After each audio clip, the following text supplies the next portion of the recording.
Welcome to a brand new episode of the Bold Take Podcast. I'm Austin Hill with you as always. Austin Waiter co-hosting with me, got his college football shirt on. Yeah, the And Great look, for League some of us, Corso, the Great League Corso. Gotta love it. yes, Shout out, awesome. shout out, Mom, for a very cool surprise gift. Very comfy shirt. Highly recommend it.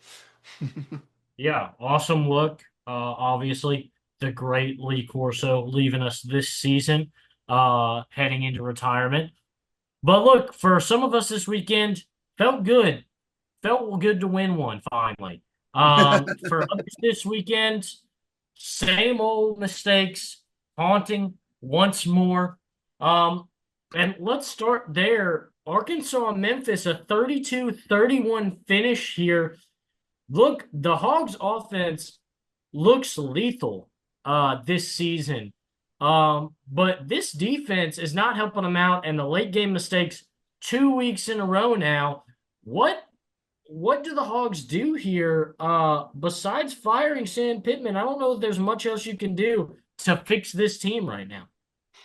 Well, the problems go just beyond Sam, and it's a whole Agreed. university as a whole problem. For those of you who do not follow Arkansas, last week was just terrible. You had Hunter Yurchek go to the Little Rock Touchdown Club and say that, quote, Arkansas is not built currently to win a national championship, but they are built to Oh, win. They are built to compete in the SEC. The heck does that mean? The heck does that mean those if usually we're go not built to hand in win a hand. national championship, but we're built to compete in the SEC? What the heck does that mean? I don't even know what that means. Agreed. But but so anyway, there's that.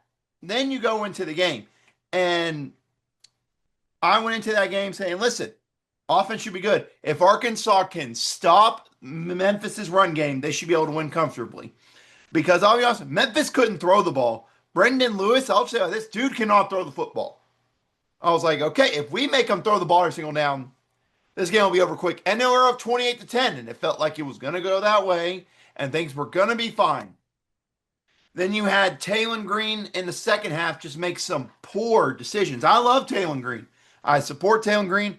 He made some bad decisions in that second half. The offense wasn't nearly as good in the second half. And then the defense couldn't stop anything late in the game. Now, I know people want to talk about the fumble that occurred. And I've heard people in the air be like, man, it's 2 weeks in a row, players fumbling. I mean, here's my thing, though. This is not anything new. This is stuff that's been happening in Arkansas for the last since 2011. I found it out 2011 since 2011 we're 17 and 40 in one score games. So here's my thing, especially with the Sam Pittman era, because it's been a whole thing in the Sam Pittman era, one score losses. If players come and go, all new players come in, all new players go out, vice versa every single year, and the same crap keeps on happening, is that the fault of the players or of the university? Who takes the responsibility there? And for the people that say the player, that is ridiculous. And again, I look back to the point where we're like, man, they can't believe they blew at the end. I look back to the point where it shouldn't be a one score game, where they're up 28-10. Everything looks like it's under control. They're rolling. Then defense gives up a touchdown before half, whether you thought it was offensive pass interference or not. Still, cut it to 11. Offense only scores 3 points in the second half. Um, Defense can't stop the run, breaks big run plays. And then after the fumble, you have three timeouts, and their starting quarterback loses his helmet. So you have them at third and long with their backup QB in the game, and he runs through our 350-pound like defensive tackle and runs for a first down. And just the lack of effort defensively is just not there. The effort defensively is not there. So to me, nothing's going to change until obviously the coaching situation, number one, but until there's bigger changes at the top. Because I'll be honest with you, what I hear all the time is Hunter Yurchek talking about other sports. They don't care about football up there. They do not care about football up at the University of Arkansas. And in today's day and age, with the sports the way they are, that just can't be a thing. You need to invest in football. I get basketball has been your high point. It's been super successful under Musselman and Calipari. But you need to invest in all your sports to get guaranteed success across all of them. And that's not going to happen because you got him saying we're not competing for national championships. You've got people up there that are in 100-year checks pocket on shows like radio shows or podcasts saying it's the mantra of stupid people who want to have a successful football program. So there's all kinds of issues up there that go a way past the players making the mistakes, the coaching mistakes. I mean, it needs about as hard of a reset as you could have for a football program. You need an AD who is committed to winning everywhere and is committed to not saying, and I saw someone say it too, whenever he said that quote about we're not built to win a national championship. If we aren't built to win a national championship, fine. But at least lie to me. At least tell your Yeah. fans that you think you can win. At least tell the fans. You're not even telling the fans that you think they can compete. So there's a whole bunch of situations and issues that go beyond that. But I'm going to shove that Arkansas. Enough talk about Arkansas. Man, this American conference is going to be a battle to end the year because South Florida's got marquee wins. Memphis now has a marquee win. North Texas is looking like a problem in the American. And do we mention Tulane, whose one loss is to Ole Miss, who's looking pretty good. This American conference is going to be a gauntlet and a battle between all these teams to see who somehow comes out top of that conference. And why I think at the end of the year, it might not be a team from that conference being the 12 seed because these teams might just beat each other up in conference play. Yeah, it's going to be an exciting, thrilling finish in the American. But look, let's talk about another big, I guess we can't really call it a stunner anymore, but I'll still say probably more of an upset than people expected. Syracuse takes down Clemson 34-21, real dismantling of the Tigers, dropping them to 1-3. And look, this comes a week after Dabo Swinney saying if Clemson wants to change and they want to stop winning, and they want to get away from winning, then I'll go find a job somewhere else if that's the direction they want to go. This was not a great game to immediately follow a press conference where you talk about what you do is win. Look, I understand it's tough circumstances, but this is still supposed to be a team that competes in the ACC. And look, maybe we can get away with the opening loss to LSU, and we can get away with the now 16 ranked Georgia Tech beating you when you're on the road. But here we come into a game against Syracuse, uh, who's not a bad team by any stretch, but certainly not a team that we're going to expect to be around the top of the AC once Right, conference once right. conference play is all said and done. We're not expecting them to be up in those top four teams, and it's another dismantling. Uh, and this game is at home for Clemson. And I think to me the biggest thing is it's just been bad start after bad start after bad start. They're just not giving themselves a chance. They're getting flat out dismantled in these games. And they just are playing catch up the whole time. And this team is not built to play catch up. I mean, they're hardly built to be competitive right now, let alone be playing catch up from huge deficits every single game.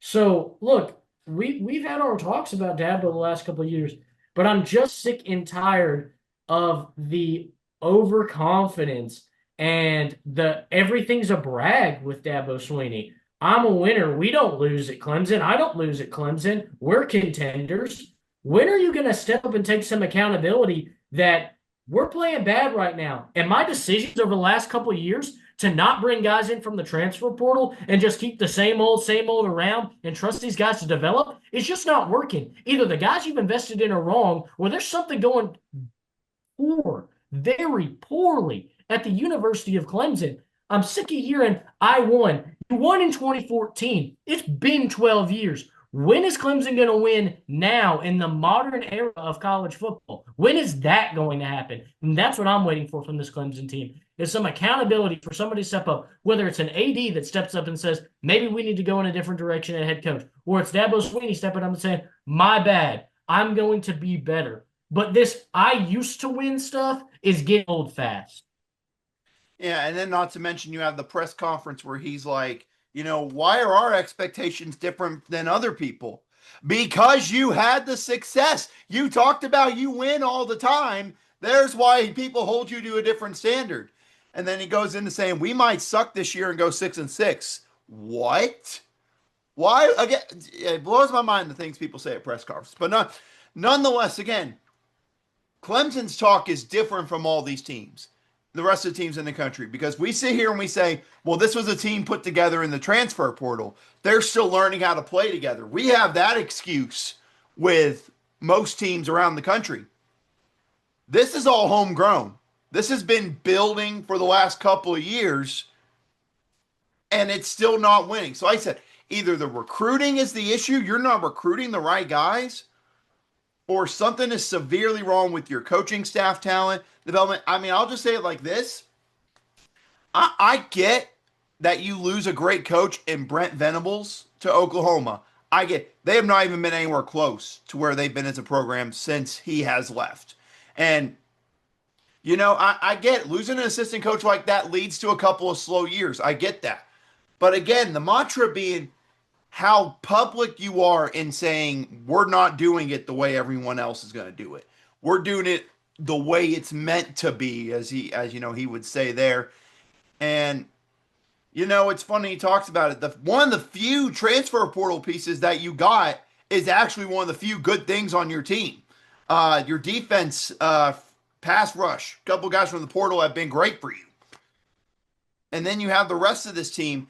And again, it comes down to me to this Clemson offense. Again, it is an offense that people have just been waiting and waiting and waiting for it to take the next big steps. And, we talked about it last week. We thought this is a program that their run as a national championship contender was pretty dead unless Dabo changes. Here's the thing. I'll give Dabo this. Even when they weren't national championship over the last couple of years, they beat the teams they were supposed to beat. Like the teams that were the bottom feeders, or I don't want to say bottom feeders for Syracuse, but teams that you look out on paper and go, they're better than them, he's been able to beat, which has led to him getting 8-9 wins a year still. You're losing these games in a game that's not even close now. What's the result? Because you still got to play SMU and Florida State and Louisville. And I know they're kind of down, but still South Carolina at South Carolina. You still got to play all these teams that very much so you're probably going to be an underdog against. I wouldn't be shocked if you were.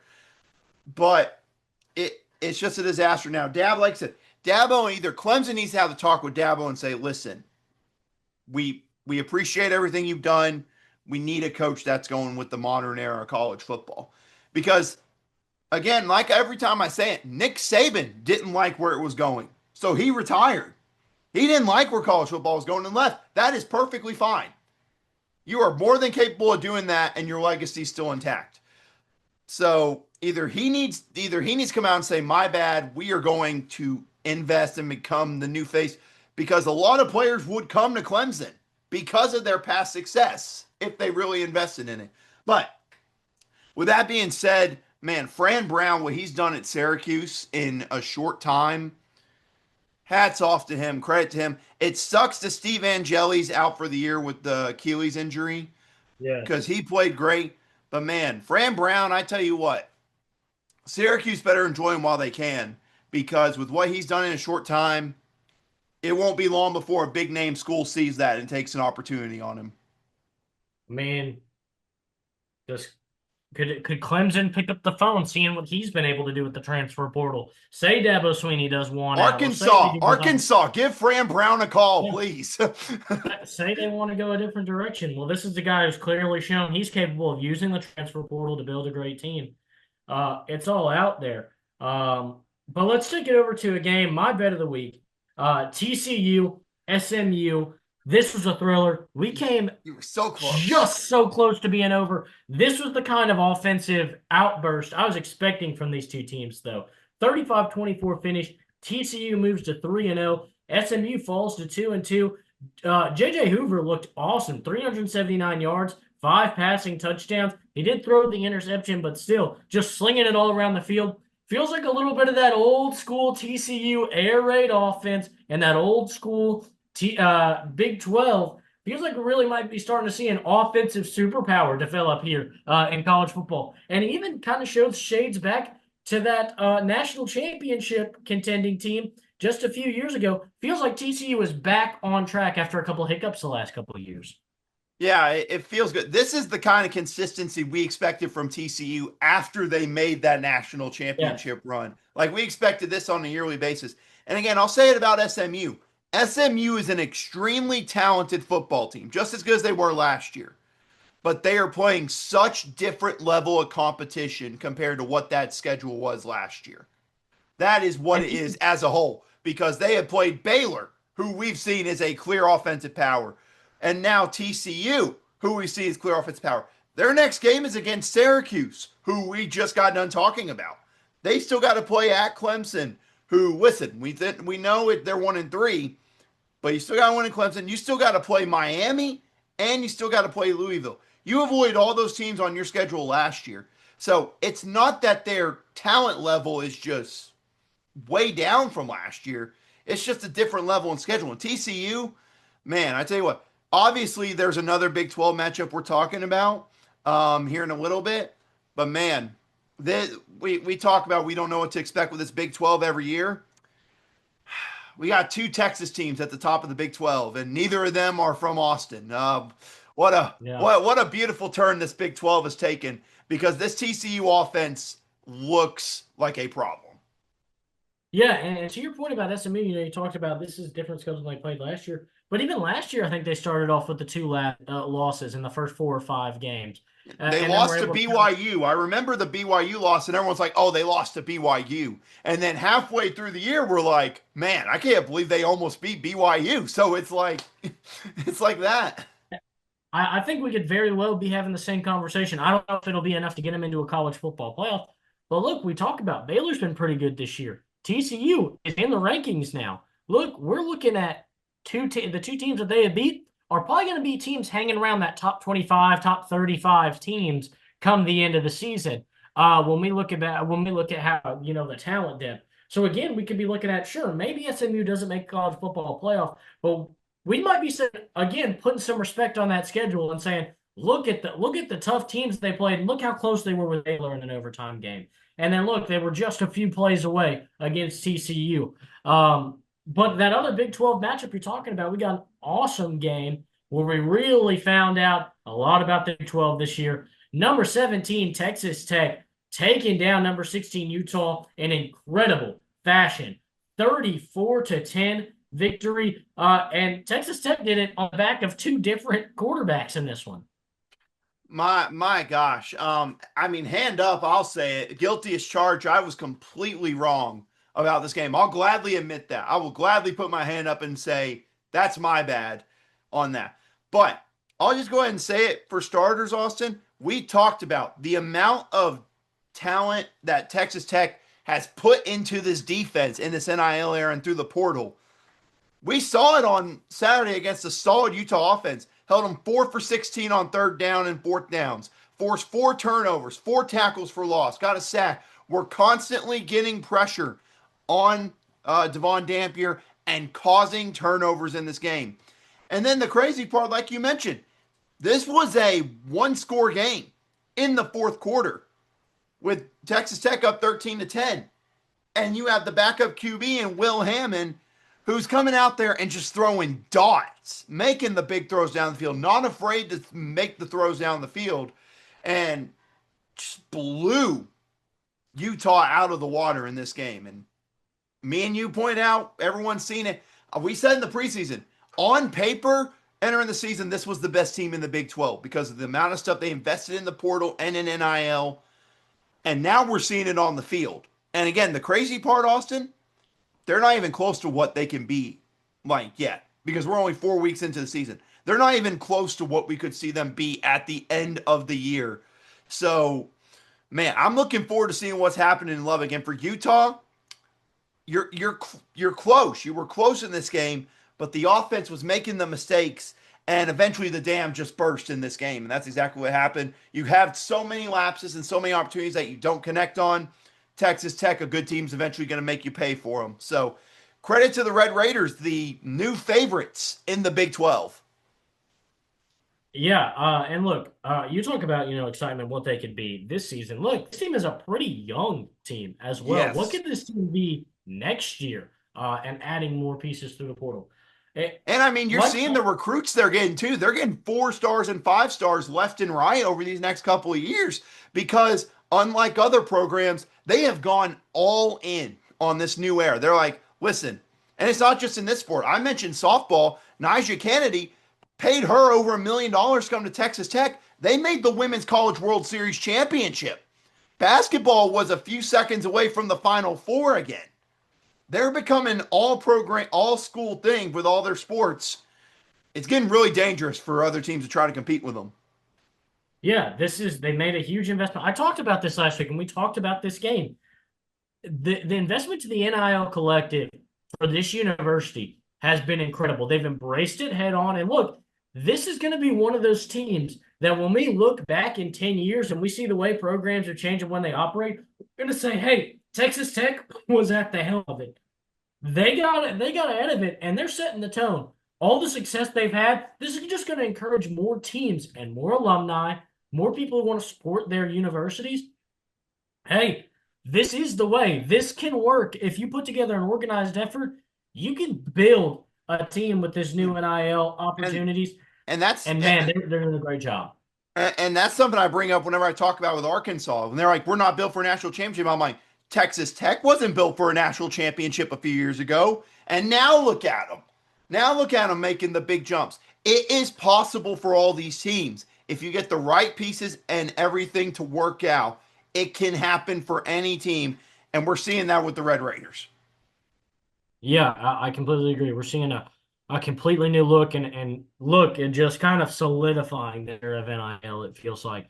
But then we take that to another ranked matchup we had this week, Oklahoma Auburn, 24-17 victory for the Sooners. But look, just that close if you're Auburn, and it keeps making us wonder. Sure, this team did fall out of the rankings this coming week. But it makes you wonder, they're right there in Norman. This Auburn team is not going to be any kind of joke or any pushover here in the SEC. They're showing that they're right there on pace with a lot of these top teams. Well, let me just say this. Obviously, I'm probably going to talk about the officiating fiasco in a second from that game, which I'm sure you know about and everyone knows about from it. Let me just say this. I'm amazed Jackson Arnold was able to walk off the field. Oklahoma freaking destroyed the man.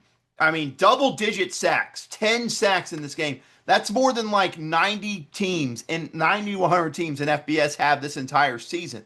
They had on him in one game. Now, some of that's O line, some of that's just Jackson Arnold standing in the pocket way too long with the football. But the one thing I'll say about this before I get into the whole officiating thing is with Oklahoma, me and you said it last year and when Venables got hired. This defense, awesome, but they didn't have the difference makers offensively to win these games whenever it gets ugly or you need a play or two for your players to step up. Last year, this is a game Oklahoma probably loses. This is a game they probably lose. But what difference is even in this low scoring affair, what happens late?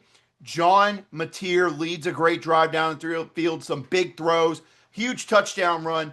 Now, I will say this, he has been awesome. He has been easily, he's up there with a certain other QB that we're going to talk about soon for that Heisman Trophy right now. My issue with Oklahoma is it's literally just him offensively. He is carrying everything because, again, I don't know if Jay Notch just not 100%. I don't know officially what the injury is. They have no running game besides John Mateer. And Yeah. so I think they can be good. Defense is going to give them a chance, but they need to get other guys involved in the run game and other guys stepping up if they really want to compete at the national championship level offensively. Now, with the officiating fiasco, number one, Isaiah Satania, former Razorback. It's amazing former Razorbacks having talent with teams that are actually good and competent. Um, I'll say like it is, touchdown should not have counted. Everyone who knows the rules, use the substitutions late in, use substitution rules to pretend to come off the field and then score a touchdown because Auburn didn't see him.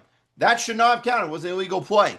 And yeah, here we are sitting after the game, Austin. Hugh Freeze has every reason to be upset The SEC comes out with a statement and goes, "Hey, our bad, we screwed up." It's like, and then he has every Hugh Freeze would have every single right to go up there and blast the officiating for some calls that were in this game along with that one. And yeah, he's going to get fined for talking about it. So it's like, Yeah, what are we doing here? You're just going to admit, hey, we might have screwed you guys over in a one score game. Not going to lie. Our bad. yeah, Oopsie.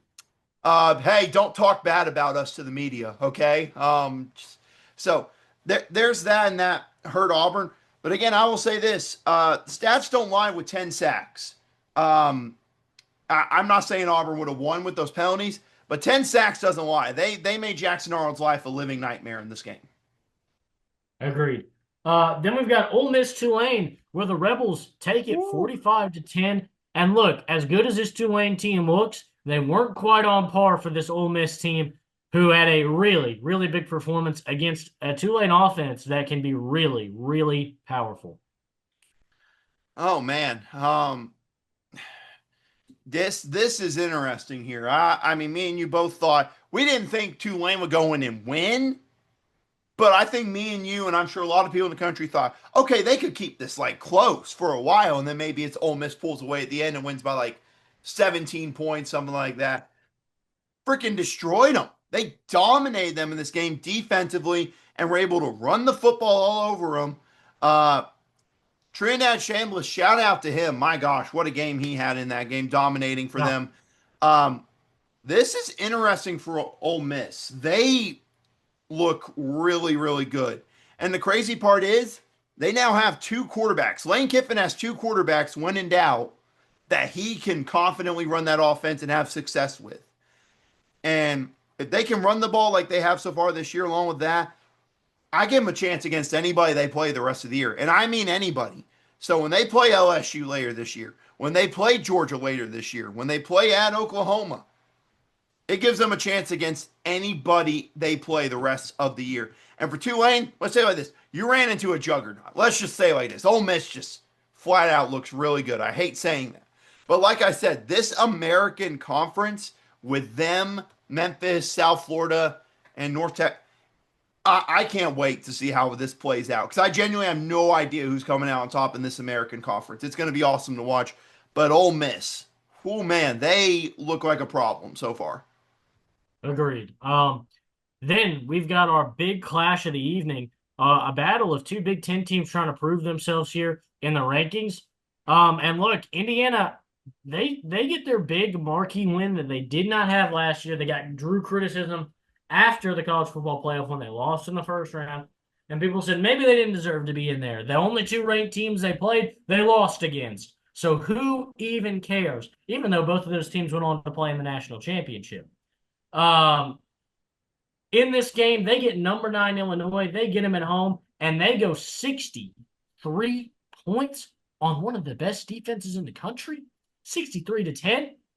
This was a big game for the Hoosiers that shows, hey, we are one of the premier forces in the Big Ten this year. We are going to be trouble. We're not going to lay down, and we're not going to be beat up by these top 10 teams. We're going to come out. We're going to get some big wins. They've got some more tests coming up on this schedule. Oregon and Penn State, two teams we think might be rematching in that Big Ten championship. So they got even more hurdles to climb. But this is a great start for the Hoosiers, who again didn't have that big marquee win last year. You know, I remember the whole off season and going into when the preseason stuff's coming out. Everyone's like, "Who's going to be the new Indiana this year? You know, who's going to be that surprise out of nowhere?" Did anybody not think that the new Indiana would just be Indiana all along? And it's Yeah, crazy to say they look better than last year. This looks like a great. way better team than they were last year. Fernando Mendoza, I know I thought he would be great in this offense. Nearly 1,000 yards passing, 14 touchdowns, 0 interceptions this season. The man has been amazing in that offense. Let's remember, Austin, Curtis Rourke led that offense on a torn ACL most of the season last year with an Yeah, 11-1. Now you're seeing elite, healthy QB play that's dominating. Not only that, they were able to run the ball in this game, and their defense was getting stops. I mean, the stats don't lie in this game. Look at this: rushing yards. Indiana 312 yards on the ground. Illinois, 2. 2 yards rushing in this game. I mean, it was a beatdown from the start. And again, it's not like Illinois is like, oh, it's like just a couple bad turnovers. They had the block punt, which happened early in the game. You had one interception. Now, the thing that hurt Illinois in this game, I'll say like this, their secondary was just depleted. You had the one player get ejected for targeting, along with all the injuries they already had. So that secondary was depleted. But this is still plenty of talented players on this defense where this should not be a 63-10 game. But Agreed. Indiana did it. And my goodness. Again, you talked about it. They got to win. They play at Oregon and at Penn State still this year. And man, I tell you what, if they can get just one of those two, oh man, oh man, oh man. But they need to avoid a trap this Saturday at Iowa because that screams trap game if I've ever seen trap game against Agreed. Iowa. Yeah, this was an awesome game for Indiana. It was a bad game for my nephew to decide he had a favorite college football player. Put the game on, and Illinois has the ball, and he's like, "That guy's my favorite player, Luke Altmaier." And then Luke Altmaier proceeded to get abused and destroyed for pretty much this entire game. Offensive line had no answers. This is a great I game for imagine him Indiana. switching mid game, be like, you know what, for this Mendoza guy, he seems Yeah. cool. No, he was really sad that Illinois lost. It broke him for his first Illinois game. That was a that was a tough result to be watching on the TV. Um, but let's go ahead and talk about our teams and players of the week here. Go ahead and kick us off with your top five teams this week. So my teams of the week, number 5, I am only putting them here because I am not that petty, but I am also quite petty because I have them at number 5. I have Memphis here at number 5 on my list. What can I say? You got to win against an SEC opponent.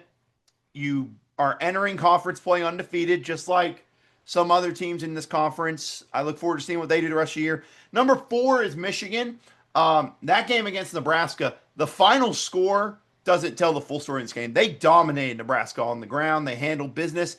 And it looked like a Michigan team that, again, while not, elite of the elite, they're going to be like a 9-win team this year, 9 or 10-win team this year that maybe sneaks in at the end of the playoff or just misses. And we're talking about them as a top 5 team next year. They've looked pretty solid there. Number 3, I got Syracuse. A big win on the road, ending a losing streak against Clemson. I don't think they had beaten them since 2017, I think was the last time they beat them, 2017, 2018, somewhere around there. So end that losing streak again. Credit to Fran Brown for what he's done in such a short time at the University of Syracuse.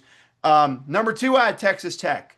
They were my plan to be my number 1 team because they flat out went into Utah, a place that me and you know on good and dang well authority is one of the toughest places to play, and dominated that fourth quarter with a backup quarterback who was making big throws down the field. So they were going to be my number 1.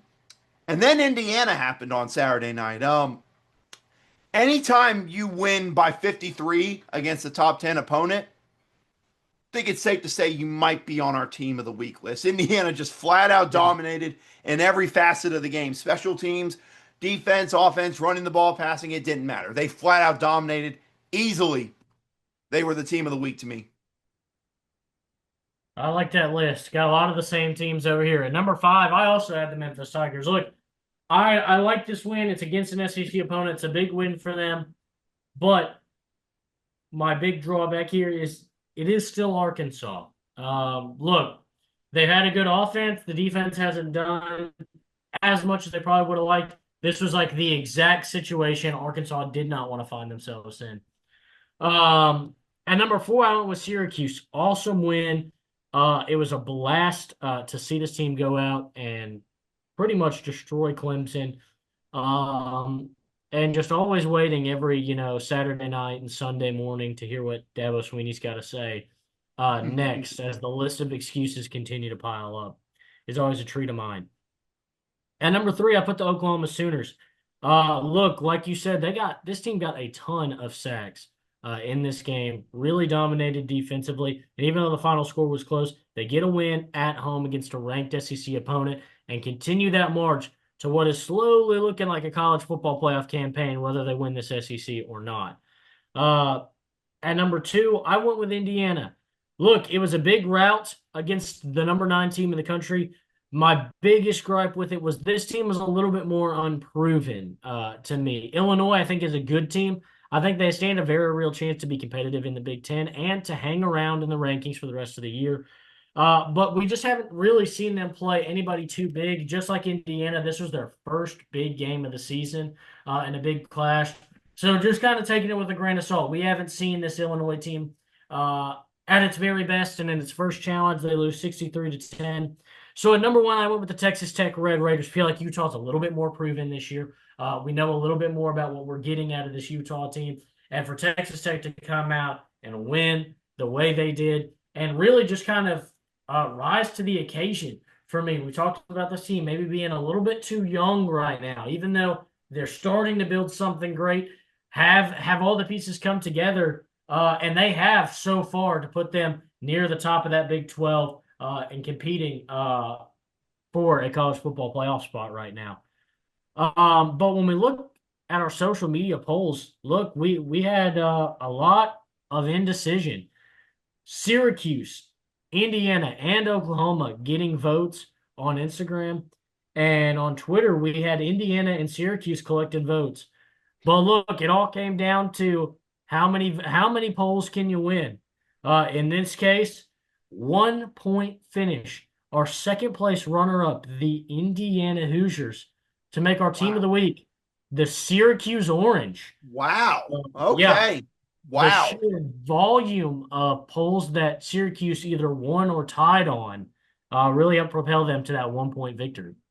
Wow. What?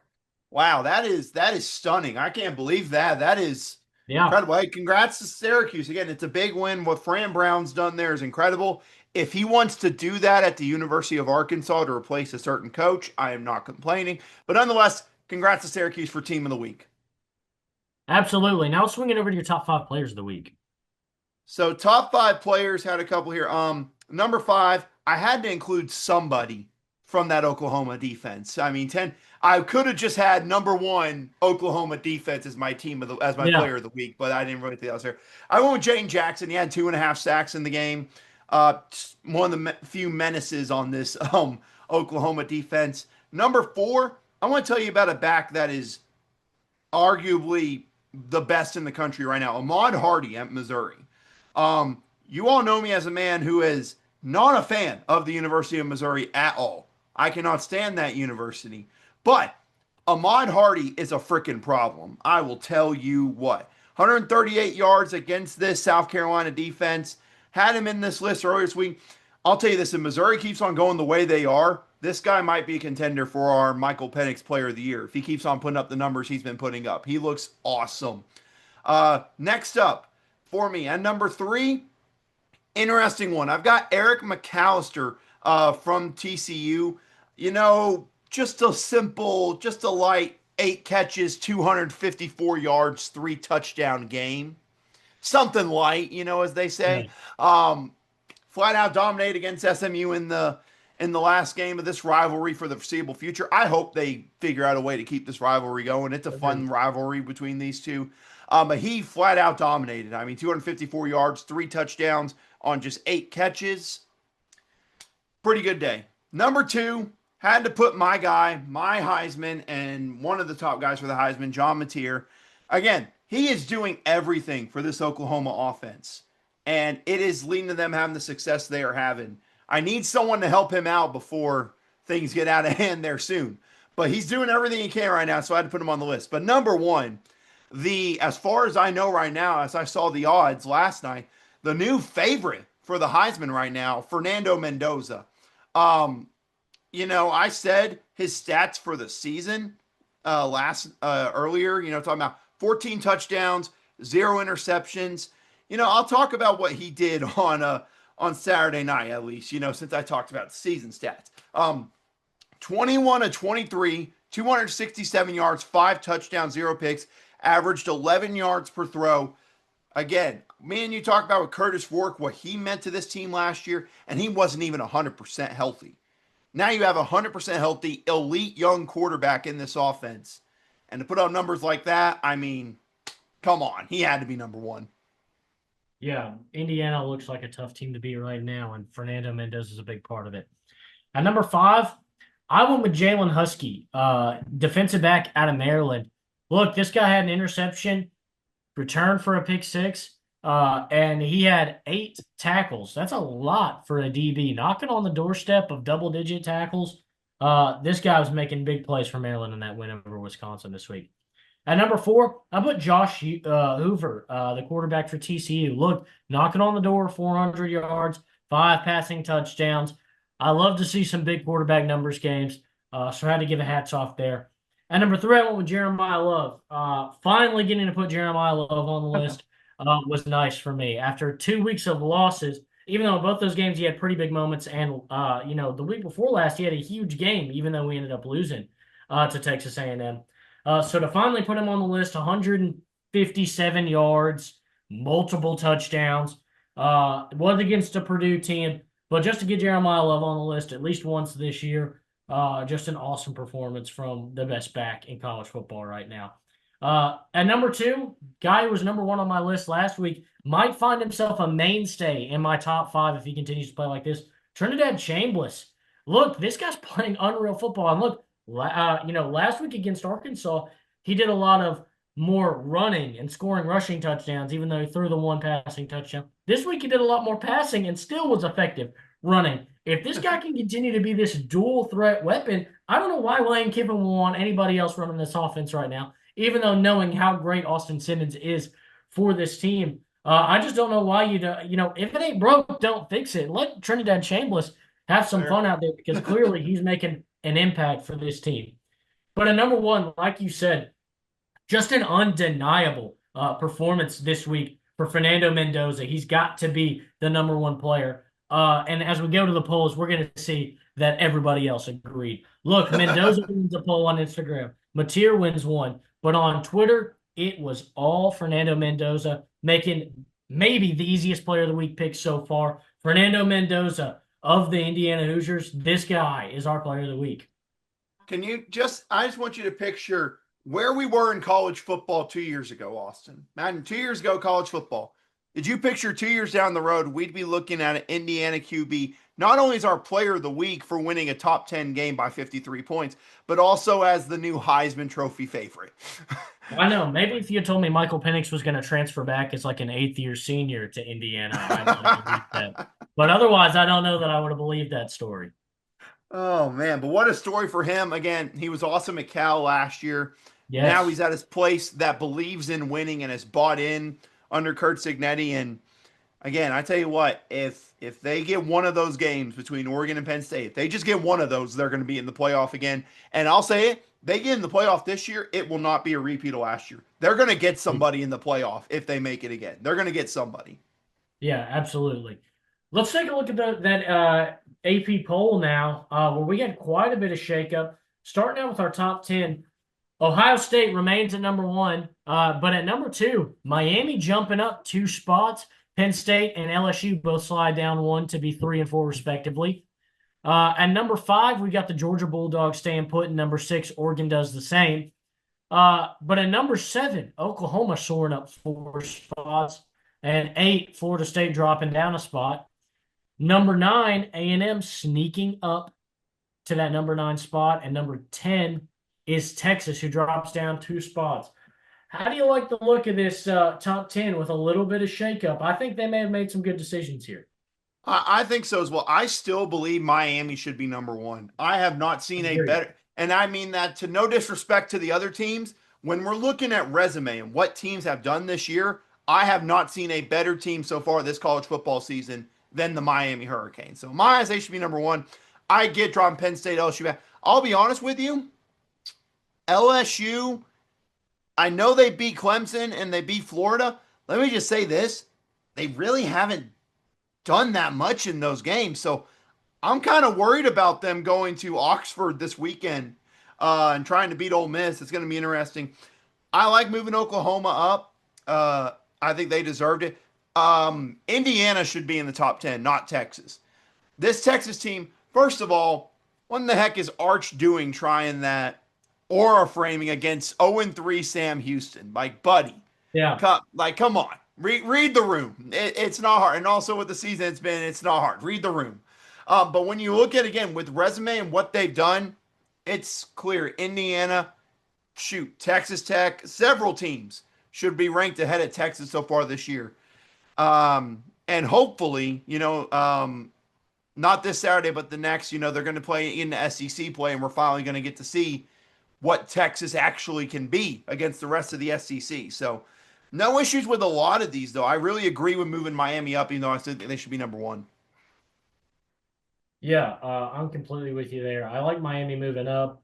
Um, I just don't really understand because if I'm correct, Penn State also had a bye week this week. I just don't get the logic to move Miami up over Penn State, who had Right. a bye week, but not over Ohio State, who also had a bye Exactly. That week. that that's my thinking there. I agree with you. I think they should be number one. I just I get moving over LSU because LSU hasn't been as impressive, even with those couple of big wins. But I just don't know how you can justify moving above Penn State, but not moving above Ohio State. Not quite clicking But with I me mean, but there. like just talking about like I brought up with Texas, lost to the only ranked team they played, flexed on an 0-3 team. Indiana undefeated, destroyed a top 10 team by 53 points. Texas Tech undefeated, destroyed a top 20 team on the road by 24 points. How those two teams are not ahead of Texas, I don't get. Yeah, that takes us into our top fit or our 11 through 15 here. We've got Indiana at 11, moving up 8 spots. At number 12, we've got Texas Tech, who moves up 5 spots. Ole Miss stays put at 13. At 14, Ohio State dropping or Iowa State dropping down a couple spots. Tennessee stands firm at 15. Georgia Tech up 2 more spots to 16. Alabama dropping 3 spots to 17.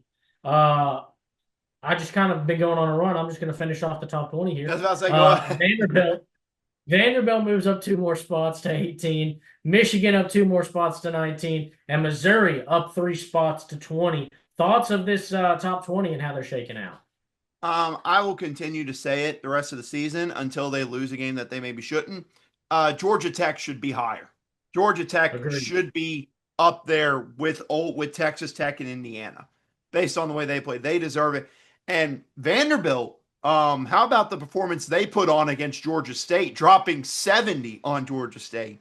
Um, Again, the problem with Vandy is the reason they're not moving up more is because, well, I don't want to say it, is because they're Vanderbilt is because we're Yeah. looking at them like, oh, it's Vanderbilt, we'll just slowly move them up. Where if Alabama did that to Georgia State or someone, shoot, they would have moved Alabama up a couple more spots. So that's the whole point there. One of these will take care of itself. I tell you what, though, again, it's going to get interesting in this SEC with some of these matchups. Missouri plays Alabama in a couple of weeks. Obviously, we hinted at it last week with Vandy and Alabama, and Tennessee has an interesting matchup this weekend that I'm sure we're going to get to talking about later. Oh, absolutely. Rounding out our top 25 here, we've got USC at 21, Notre Dame at 22, Illinois at 23, TCU at 24, and BYU at 25. Thoughts on rounding out our top 25 here? I mean, I'll continue. So I'll say it like this: I don't get how Mississippi State is not a ranked football team. It is a flat out joke that Mississippi State is not ranked. I'll Just offer like you the simple truth. Notre Dame should not have been ranked a week ago. Their win over Purdue shouldn't have put them yeah, back in the rankings, and Mississippi State should be ranked. That is the problem. that is the again that was the whole issue really with the end of these rankings was Notre Dame being in there last week. That's really what kind of threw it off with the rest of these. So I mean, and Notre Dame beat a Purdue team by 26. So now it's like, well, we can't knock them out now because they won a game. Yeah. So it's Yeah, they they got to were move kind of up two screwed spots, there. even though they're 1 and 2. Yeah. Um, USC, I'll say this. USC is looking pretty good right now. Agreed. If I do say so myself, their offense, I'll say something that maybe is considered controversial.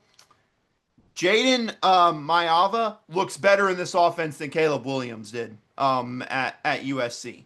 He's better fit to run Lincoln Riley's offense than Caleb Williams. He may not be as great of an athlete as Caleb Williams was, but he runs that offense a lot better, I think, than what Caleb Williams did under Lincoln Riley.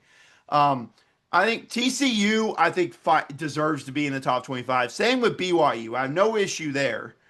Again, I just feel like Mississippi State should be in here. Again, most of these are going to take a lot of these are going to take care of themselves, and hopefully we'll get the opportunities. Mississippi State, especially if they do something this weekend. Um, but we shall see. But it's an interesting end to the top 25. And like I hinted at with Notre Dame, that's really what kind of threw things off for the rest of these teams to have a chance to sneak in there. Agreed. Um, let's get into those game previews. Look at what we've got Oh coming up man, this weekend. what a Saturday we have got here. This is a loaded weekend of football. Yeah, we're going to see some awesome ranked matchups as well as some like borderline, like some top 35, top 40 matchups coming up this week. And that starts off with TCU versus Arizona State, two teams that want to be at the top of the Big 12. You know, Arizona State won it last year. TCU's at the top right now. Arizona State slowly starting to kind of maybe put themselves back in a better position here. But look, they get the home game. They get to host the Horned Frogs in their first game, ranked this season. Thoughts on this game and this matchup? This is on a Friday night. Are you kidding me? This is going to be a great game. I expect this to be very entertaining between these two offenses, two very strong offenses. But I mean, the difference to me, like I said, I've said Arizona State should have been ranked already still this season. I know they lost to Mississippi State, but last second touchdown, that's their only loss. They won at Baylor last week. Should be ranked. Totally different story. So this, again, like you said, should be a ranked versus ranked matchup. Uh, Very curious what TC is going to do. This is their first true, I guess you could say, road test. I know they played at North Carolina, but come on, we all watched that game. That wasn't a road test. Come on, we all know. Yeah. So I'm curious what this TCU defense can do against this Arizona State offense. I'll tell you this: it might be a high scoring affair again if we're seeing a return to the old school Big 12 where it's 55, 50 or points like this. Sign me up for it. And I think it could be that kind of game with these two quarterbacks and these two offenses. Agreed. Look, then we've got Notre Dame versus Arkansas, the Bowl Tech Podcast Bowl, if you will.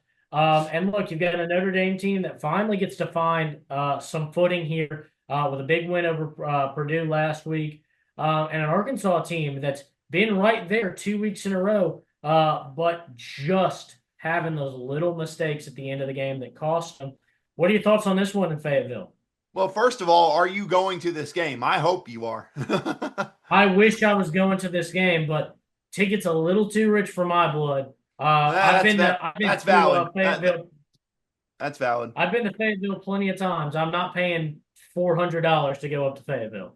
I don't blame you not to watch that Razorback team play against Notre Dame. Yeah, I don't blame you at all for that. These are two teams. This is pretty much one team season. I think is ultimately going to kind of start to crash and burn in this game because Notre Dame is 1-2. They can't afford another loss if they want to even be considered for the playoffs still. Arkansas, if they lose this game, oh man, you thought it crashed and burned already. It might ultimately because again, I'll just go ahead and tell you Arkansas' schedule over these next three games. They got Notre Dame, then they're at Tennessee. Good luck stopping that Tennessee offense with that Razorback defense. And then you host number 9 A&M. That's your next three games. I'll be honest with you, we could be looking at 2-5 for Arkansas. It could all just implode really quickly, especially with this kind of loss. I think you'll see two desperate teams in this game. So I think it'll be closer than I think people realize. Plus, with two kind of, I don't want to say suspect defenses, but defenses that surely are not as good as I think we both kind of thought they might be coming into the year. It could be another potential high scoring affair, but Arkansas's defense is the thing that worries me. Notre Dame at least has the coaching staff and the talent there to help with that defense. Arkansas doesn't have that for their defense. So if the Hogs want to win, it's got to be a high scoring affair. Notre Dame, they can slow the game down and run the ball like Memphis did. This can be an easy win for them. yeah. My thing with Notre Dame is, look, if your defense can get like 3 or 4 stops in this game, that might be enough to be the difference in this game. But the defense has to get 3 or 4 stops, which they've kind of struggled with even in the Purdue game. to make stops. Purdue put up a lot more points than I, as a Notre Dame fan, felt comfortable with, Hey, especially with that the total turnover. isn't at 64.5 for no reason. I mean, people are Yeah. expecting a lot of points in this game. Agreed. Then another matchup that would have been ranked had it been played last week, Auburn versus Texas A&M. Look, we saw Ooh. Auburn. We saw that, look, even though they gave up a ton of sacks, they were right there. And obviously, had that touchdown been called back, maybe this game has a little bit more of a different finish against Oklahoma last week. So they've got the talent to compete with some of these top teams in the SEC. What do you see, though, when they match up against a team that looks unbelievable in Texas A&M this season? Oh man, with this being at Kyle Field, I think that hurt. Plus, coming off that week for Auburn with that heartbreaking loss, and now obviously with the news of Bruce Pearl retiring, how about that bombshell on a Monday afternoon in the world of college Yeah, basketball? Might not be the best week for for Auburn going into there, but look, Jackson Arnold's tough. It's simple with this Texas A&M defense. If they can run the ball against this A&M defense, I like their chances. But they have to run the football. If they can't run the football, they don't have a shot in this game. And for A&M, keep on showing what this offense can be. Look, we saw it against Notre Dame. This offense has potential to be explosive this year, which is something we have not said about a Texas A&M offense since Johnny Manziel was in town. We haven't said that about a Texas A&M yeah. offense in a long time. So if you show that here, man, we might see it even more. And some matchups down the line are going to get really, really interesting if we see more truth about this A&M offense being as explosive as they looked against Notre Dame. Hey, you said they haven't looked as good, they haven't looked, this good since Johnny Manziel. I'd agree with you, and it blew my mind when that stat came on during the Notre Dame game. It was their first ranked road win since 2014, since Yeah. Johnny Manziel's final season at Texas A&M. So, yeah, this team is definitely special. It's looking great. But like you said, look, this was the big spot for Notre Dame where they really kind of started to establish themselves in the game against A&M. That run game, they could not stop Jeremiah Love in the second half. He Exactly. punched in that touchdown at 3 minutes where he'd been grabbed at, I don't know, 2 yards past the line of scrimmage, and he just drug guys with him. And that is the kind of guy Jeremiah Love is. But look, if you can have success running this ball, you're going to hurt this defense. And also forcing Marcel Reed to make mistakes. He's a great player, but like all great athletes at the quarterback position, sometimes you think you can make the crafty play. Force him, Mm-hmm. make him uncomfortable, make him make a bad decision. If they can do that, I think Auburn can stay in this game and win it. But like you, at Kyle Field, it's going to be so tough. I'd probably lean Texas A&M if I was making a pick in Same. this game, but I definitely think Auburn has the chances. They have the pieces and they have the play style to really play into those weaknesses of Texas A&M. I think so as Let's well. go to the game that you've been highlighting since the beginning of the season. Watch this game. This could be a big upset moment. Washington versus number one Ohio State in Seattle. What are your thoughts on this game after we've seen these teams play a few weeks?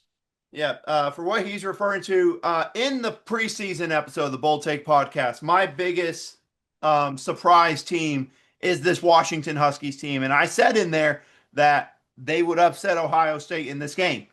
And I am a man who doesn't shy away from his bold predictions. This offense for Washington looks incredible. Damon Williams looks great his second year. Jonah Coleman looks like a true threat running the football. And the defense has looked very solid, especially with getting after the passer. I tell you what, I look forward to watching this game. Again, I think Washington's got a chance to win outright in this game. And plus, Ohio State's got to go all the way from, Columbus all the way out over there to Washington. So a big long trip for them, having to adjust, playing a different time clock for them compared to Washington. So I'm telling you, keep an eye on this game. I will not be shocked at all if Washington knocks off number one Ohio State in the middle of all these great ranked matchups. Be like, oh, Washington upset number one Ohio State. I would not be shocked at all. But the big thing is this Ohio State defense. Can this Ohio State defense replicate what they've done? The Ohio State offense has to show up. I still have yet to truly Agreed. look at this Ohio State offense and say, are they elite this year? Are they? They have the pieces, but are they? We'll find out when they play Washington, and I'm looking forward to this. Yeah, I think the big thing for me, kind of with you, where I could see Washington winning this game, is look, from our preseason predictions, the offense has played exactly how we expected. Kind of slow, kind of still figuring itself out with Julian saying, getting those first real reps of football. I'm not gonna just come out here and guarantee a Washington win, but yeah, I think this is gonna be a better game than we think. And like you said, this is gonna hinge heavily on the Ohio State defense and if they show up. Because if they show up, even if the offense plays bad, they can keep it around till Sayan and Jeremiah Smith connect on that one big Right. play. You know it's gonna Exactly. happen. But if this defense cannot limit this solid Washington offense, then they could find themselves in a world of trouble in this game in Seattle, and it could start to pile on where maybe the Huskies run away in front of that home crowd. Then next, we've got a game you were hitting to: Tennessee, Mississippi State, 4-0 Mississippi State hosting the 3-1 number 15 team in the nation, Volunteers. What are your thoughts on this game? And can Mississippi State make a little something happen here and kind of turn the SEC upside down in this game? Well, let me just say this again. Me and you both said we thought this Mississippi State team would be a lot improved from what last year was. And you're seeing it with them. They're able to run the football a lot better in this game. Blake Shapen's a veteran quarterback. They've been able to have the success there, but also in the trenches, offensive line, defensive line. They spent a lot of money there to go out and get some pieces to help them win some games against tough teams. And they're facing a Tennessee team kind of similar there, although we know what Joey Aguilar's been able to do through the air. I mean, this air raid offense for Tennessee is a lethal threat. So Mississippi State can slow that down with this defensive line, get some pressure on Aguilar early.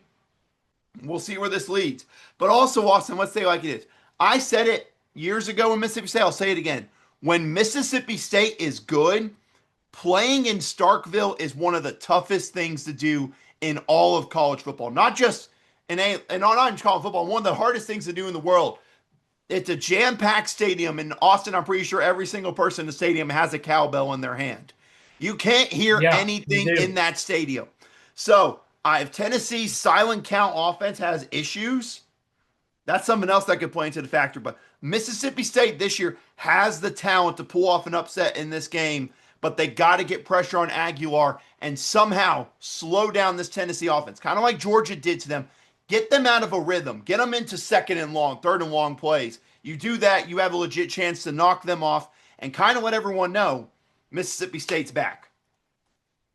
If you're the DC or the defensive play caller here for Texas or for Mississippi State in this game, you need to be watching the film of what Georgia did in the second half of that game against Tennessee, and you need to be showing your team that film and saying, this is what we need to do because it was a massive adjustment. Like I said, that first half of that Georgia Tennessee game looked like Kirby Smart had not watched any film on Joey Aguilar and had not paid attention to what that Tennessee offense looked like with Joey Aguilar.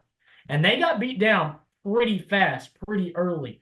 But the adjustments, and Kirby Smart is like the king of defensive adjustments in the middle of a game. It feels like he's gotten, like he just absorbed that from Nick Saban and the time they spent together because Saban was kind of the same way with those mid-game adjustments.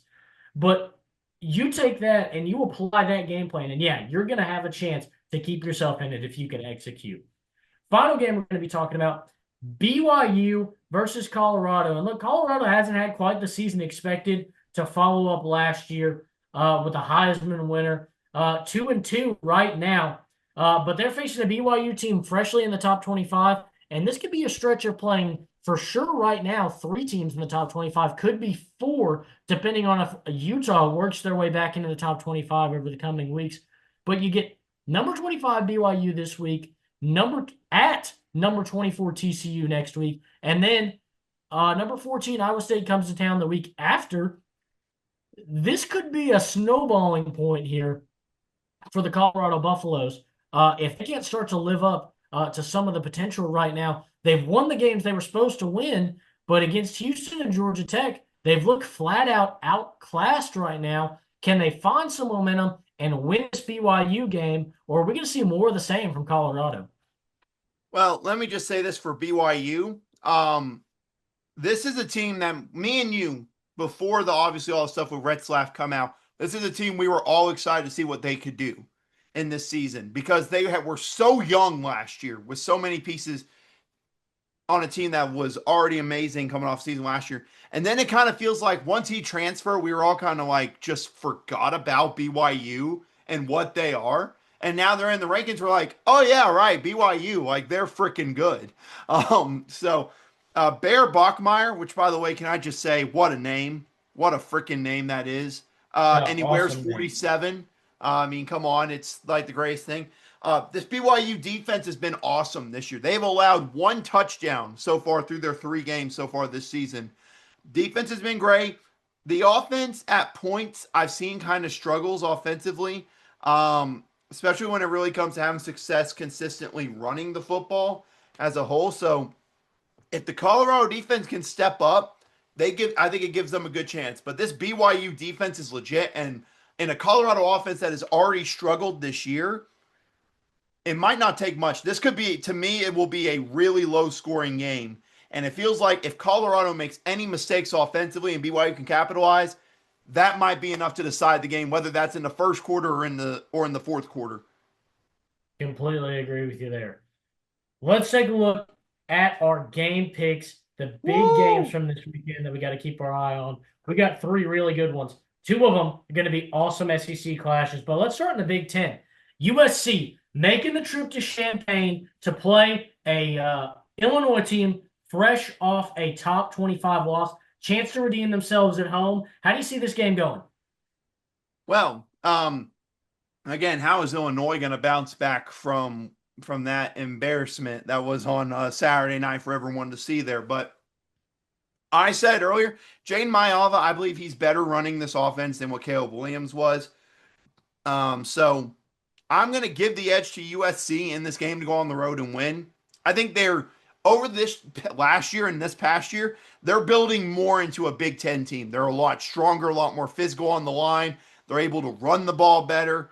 And like I said, when you have a good quarterback out there who's not really making mistakes and can run the offense smoothly, it's hard for any defense to go against them, especially a good defense like Illinois. So I'm going to have USC go on the road and get the win here. Yeah, I like the way this USC team looks. I agree with you. I think they look probably the best they've been since Lincoln Riley's arrived in Southern California. But I'm going to go with the Illini in this one. Look, you come back home, you have the fans behind you after a tough loss. I think this team wakes up, has a better performance. We see a way better game from Luke Altmaier in this one. I think the guys in the trenches step up a little bit more, protect their quarterback a little bit better. I think it's going to be a close game, but I think with the travel USC is going to have to make and the home environment in Champaign, I think the Illini get back on the board and put themselves a little bit higher back up in those rankings. Then we've got Ole Miss LSU Woo! clashing in Oxford. Like you said, this is going to be an interesting matchup, especially look, quarterback discourse here for Lincoln or for Lane Kiffin. Thought process. I mean, you got Austin Simmons, who's the guy from the beginning. He was hurt. Do you bring him back out against an LSU team? Or do you let Trinidad Chambliss, who's played pretty flawlessly in his 2 games as starting quarterback at Ole Miss, continue against an LSU team that's kind of hanging on the ropes right now, even though they sit in the number 4 spot? Yeah. I will say this. This is the best defense that Shameless is going to go against up to this point. It's kind of funny how it's just flipped completely for LSU, where it's gone from, man, this offense is incredible. The defense needs help to where can this offense actually help out this defense? Um, I see this being a more low scoring than I think people realize. I don't think it'll be like that high scoring affair we saw 2 years ago in Oxford. What a game Yeah. that was, just looking back on that one. No defense whatsoever played in that game between LSU and Ole Miss. I'm going to give the edge to Ole Miss. I think they look like the better team right now as a whole. I think the Ole Miss offense I trust more. Whether it's Shameless or Austin Simmons, whoever it is, I feel confident in them running the football and the defense for Ole Miss to give them a chance at home here. Yeah. I want to see more from this LSU offense. This is a chance for LSU's offense to kind of prove itself against a legit opponent because let's say like it is, you scored 56 against Southeastern Louisiana. Cool. You scored 13 against Florida. Don't act like you scored 20 because one of those came off a pick six. And Yeah. only 17 against Clemson. Can this offense finally get to that next level? If they can in this game, they can win. But I'm going to take the Rebels to win at home. I'm with you. I think this game's going to be a lower scoring game. You look at Ole Miss, the defense really found its footing over the last couple of weeks. Maybe not the best showing in the Arkansas game, but the Kentucky game, they looked really good. They obviously looked phenomenal against Tulane, limiting them and their explosive offense. Um, and no matter who plays a quarterback for this team, it's going to be certainly an exciting game for this offense. And with LSU, obviously, we've come to expect this season, like you said, kind of a complete flip during the Brian Kelly era. Really good defense. Can the offense help out? I just don't know that they do. I think we're seeing Ole Miss's defense find its footing. And if I got to trust one of these offenses to get the big score against the good defense at the end of the game, I'm going to roll with this Ole Miss offense to go out there and make that big score and win this game 21-17. So I'm going to take the Rebels in this one as well. Our final game, big time. Woo! It's going to be exciting. Alabama, Georgia, clashing in Sanford and Athens, Georgia. These two teams are going to throw down. Look, Alabama's already got a loss this season. They really need to start getting their feet under them and reestablish themselves. And for Georgia, look, you can't take a break. Look, you may have gotten a little bit lucky. I won't say lucky, but there was a missed field goal in that Tennessee game. You probably should have a loss in SEC play right now. Can you come out and revitalize people who say maybe Georgia shouldn't be as high as they are? Come out and get a big win against Alabama. Who do you got? Man, between this one, obviously the one we're going to pick in a second between Penn State and Oregon. My gosh, these two games to be the nightcap. I mean, are you kidding me? It's beautiful. This is the kind of stuff we beg for with this and Oregon, Penn State over there on NBC. Oh my gosh. Listen, I want to believe in Alabama that has a chance to go in and win. But again, I just don't know. Now let's just like it is. Kirby's record against Alabama, not great. It has not been great in his career there at Georgia. He's won once. Once when it mattered the most. I give him credit for that. It was one that when it mattered the most. But at the end of the day, though, these are two teams I think are evenly matched in all honesty. I think they're evenly matched with the way they're set offensively. It comes down to which defense I trust more at the end of the day. And I trust this Georgia defense. I trust them more at home to get the win over them. I don't expect, kind of similar to the Ole Miss LSU game, I don't expect a lot of points in this game. I trust in this Georgia defense to get the win at the end of the day. Yeah, I'm with you. I like the Georgia Bulldogs here. I'm just not really sold on the Crimson Tide this year. I think they're a good team, but I don't think they're as great as they've been in the past. I just don't know that I trust this team to win the big game in the big moment on the road. I'm going to go with the Georgia Bulldogs here.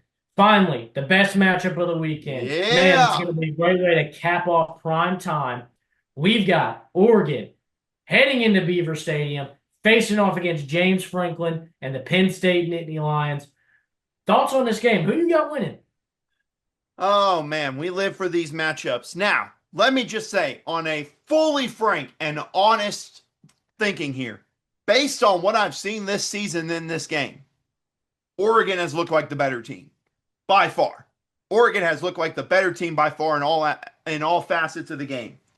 But you think I'm going to bet against Penn State, number one, with the expectations they've had and for what me and you believe for them, and number two, in a prime time whiteout at Penn State? You really think I'm going to bet against the Nittany Lions in a whiteout at home, national TV, top six matchup?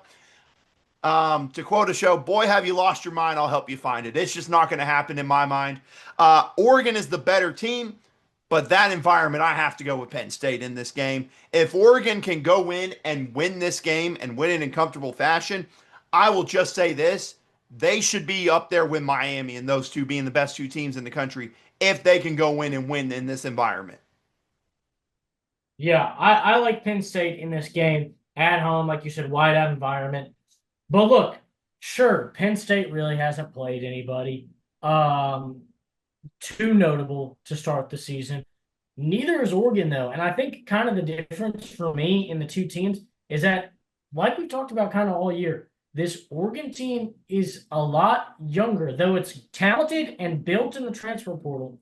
It is still young. I think their first taste of a veteran, talented defense might be a little bit of a shock in this team. These two meet in the Big Ten championship. Maybe Oregon learns from that and they clash and they get a win. But I think at home against a great defense in the whiteout environment, I think we're going to see an awesome Penn State victory and put them at the top in the AP poll come next week. Awesome. Love to see it. So now let's take it to our final segment. We got the bet of the week. Last week I just barely missed on mine. I can't remember where you came on Miami, yours. I had Miami minus 7.5. It was close for a little bit there, but Miami pulled away at the last second to give me the win there. But for me this week, like I said, if you know me, if you watched our preseason predictions, I said Washington would go in and would upset Ohio State. I am not as ballsy as this man to do money line, but bet of the week, you might as well take the points. Washington plus 8.5, easily bet of the week. This will be a one-score game, in my personal opinion. I will be sprinkling a little bit of money on Washington money line, but my official bet of the week, I'm going to take Washington plus 8.5 against number one Ohio State. Yeah, I'm with you there. That's going to be a fun one. I'll definitely be betting that one. But look, I decided I'm going to get back a little bit more into my stride, the thing I love betting on, Big a bigger spread. spread. So Yeah. I'm going to take Oklahoma State plus 20.5 versus Baylor. Baylor coming off a loss last week to Arizona State. They head in to Stillwater. I don't know if Oklahoma State will win the game, but I think they keep it inside 3 scores and get that plus 20.5 and make you some money. Wow. That mean after what happened to Oklahoma State against Tulsa last week, that is a gutsy bet, sir. And you have my respect for that. I will see. I hope to see Oklahoma State keep it competitive, not just for your sake, but for Mike Gundy's sake too. I really hope so. Yeah. But that's going to do it for us here at the Bold Take Podcast. We'll have another NFL episode come out a little bit later this week. But as far as college football, we're all lapped up. That's Austin Wader. I'm Austin Hill, and we want to thank you for listening.